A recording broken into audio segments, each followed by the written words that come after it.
Welcome VR crowd. In this series we have a look at the most promising VR games that are about to release in the coming months or so. If you are a returning viewer, you might have noticed that we have reduced the number of titles to 5. It is a slow season. There really isn't that much going on right now in terms of VR game releases, so we cut this one a little shorter to keep it relevant. Let's get into it. I've been out here, at the clock tower, for more than 30 years now. Alone for, well, most of that time. I don't feel alone, though. I have the gardeners. The first title on our list for this month is a cute little puzzle automation game. You are the Last Clockwinder, in charge of repairing an ancient clock tower built inside of a giant tree. To help with this task you have access to a pair of Clockwinder's gloves. With this special piece of hand garment, every action you as a player perform in the game can be turned into a looping clockwork automaton. Together with your helpful slave and mechanical companions, you grow various plants, each with its own attributes, harvest resources and work your way towards the salvation of the clock tower while unraveling the mysteries of the Clockwinder's history. There are already some reviews out. Road to VR scored it at 8, calling it a sweet and well-crafted tale whose Studio Ghibli inspired setting could be a bit more interactive. The game will release on June 2nd for PCVR on Steam and for the Quest 2. I will be the last Clockwinder. You don't know half of what this place can do.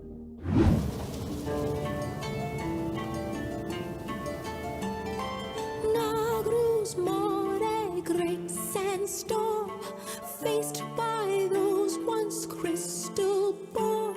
In Eolia you explore the remnants of the once prosperous civilization and solve music-based puzzles to restore the ecosystem of a devastated desert world. This is a sequel to Rhythm of the Universe's Eolia, which in general had a good reception but was very short and had some problems with locomotion. With the sequel, the developers promise a longer playtime and more diverse gameplay mechanics. The main talking point though is that the whole game is built upon the Quest 2's hand tracking feature. In case you don't know what that is, the Quest's built-in cameras are used to track the position of your hands and individual fingers, so the game will not be played with a controller but with your bare hands only. The game will be a Quest 2 exclusive, and while I usually don't like platform exclusivity, I don't mind it in this case. Hand tracking is a pretty cool feature and the Quest 2 is the only consumer headset that supports it. So when a developer wants to build a game upon this tech, they really don't have any other choice, for now at least.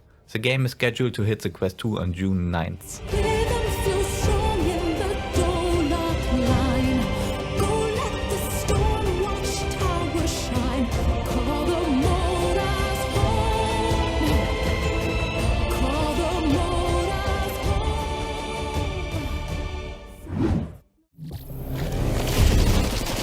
Indie hit first-person shooter, now even more first-personing. Craft, shoot, die, repeat is the mantra of Mothergunship Forge, a VR sequel to the 2018 roguelike bullet hell gun crafting first-person shooter Mothergunship. The game is designed as a room-scale experience where you physically dodge and limbo your way through clouds of bullets. Additionally, it offers accessibility options for stationary and seated gameplay. Your reward for defeating the Mothergunship's metal minions are new gun parts and upgrades that you use to design hellish weapon combinations. You can snap the weapon parts into slots on your wrists to build ridiculously oversized and overpowered implements of destruction. There's a meta progression that lets you permanently increase stats between runs. The game can be played solo or in online co-op mode. Mothergunship Forge is scheduled to release for the Quest 2 and for PCVR on Steam on June 16th. I'm starting to think this was a bad idea. Hello, chosen one. Any time now? Ah, lovely. Welcome to the mines of Mythrok, sorcerer. Follow me if you dare. The Mines of Mythrok is a VR reimagining of the classic Shadowgate adventure series. The game is developed by Sojoy, whose founder Dave Marsh worked on the original Shadowgate title 35 years ago. This time around you venture into the dwarven halls of Mythrok in a more action-oriented adventure format. With a raven companion called Odin on your side, you disable traps, solve riddles and use your wand and shield to engage in combat. The dwarves have dug too deep. Discover what they have unleashed onto the world. The game already released last year for the Quest and a couple of months later for PC with improved visuals only on the Oculus Store. The reception to the Quest version was all around positive, especially praising creature design and the challenging puzzles, while the PC version got like no attention at all. The Steam release on June 17th offers a chance to remedy that.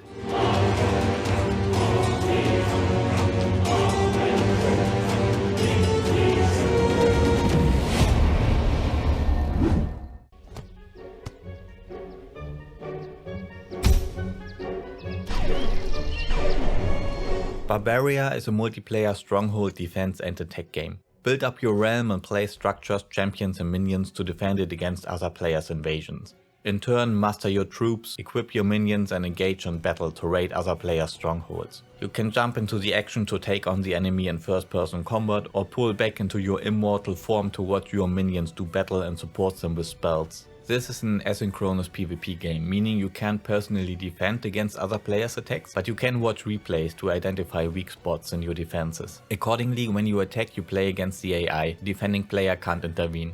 You will receive rewards when you manage to raid a stronghold, but also when your defenses manage to repel an invading player's attack. The game is already available on the Meta store since March, but only for the Rift, and it got very little attention. The few user reviews on the store are quite positive, praising the humor and the first-person combat as being comparable to Gorn. The game will get an early access release on Steam this month.